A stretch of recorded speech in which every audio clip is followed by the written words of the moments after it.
Un sommet Afrique-France, pourquoi faire? Est-ce encore utile? Ne faut-il pas y voir de la part de la France l'expression, comment le dire, d'une forme de néocolonialisme? Ou encore la volonté d'entretenir, par la perpétuation d'un rite qui serait devenu désuet, l'illusion d'un rôle révolu? Poser ces questions. L'échec de l'Afrique serait le drame de l'Europe.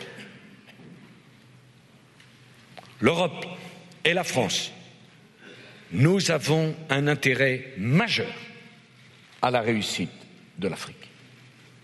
12 kilomètres séparent nos deux continents. Il y a une communauté de destin, une communauté d'intérêts. La nouvelle relation franco-africaine que j'appelle de mes vœux, je la veux décomplexée. Et c'est pour cela que j'ai voulu poser la question du pourquoi d'un sommet France-Afrique, dès le début, décomplexé.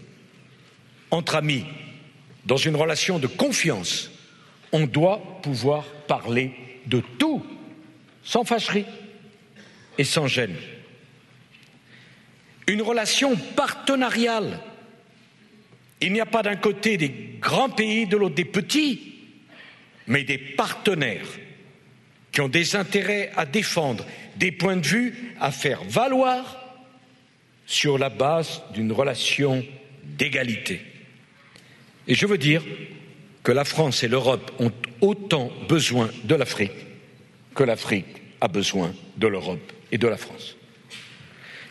Eh bien, c'est pour entrer de plein pied dans ce partenariat que nous avons souhaité placer au centre de nos discussions 3 thèmes.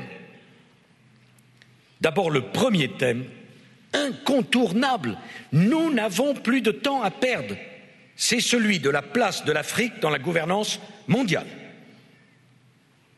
Alors maintenant, il faut que les choses soient claires et que chacun joue carte sur table.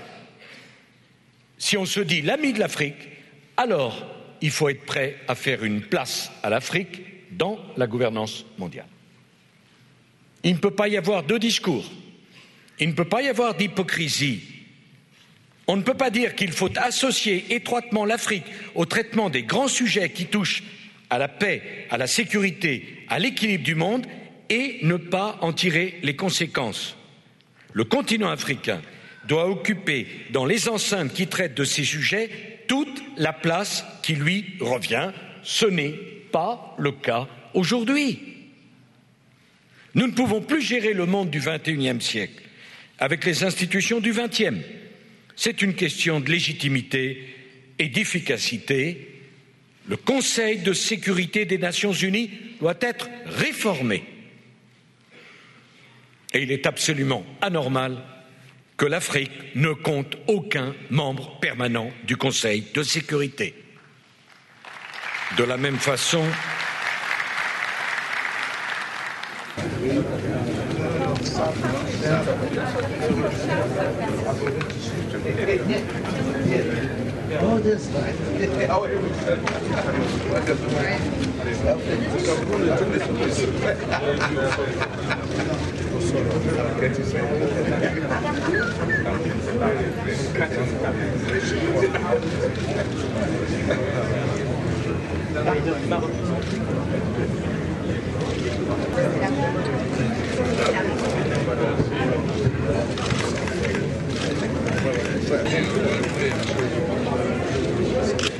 attention. attendant le combat.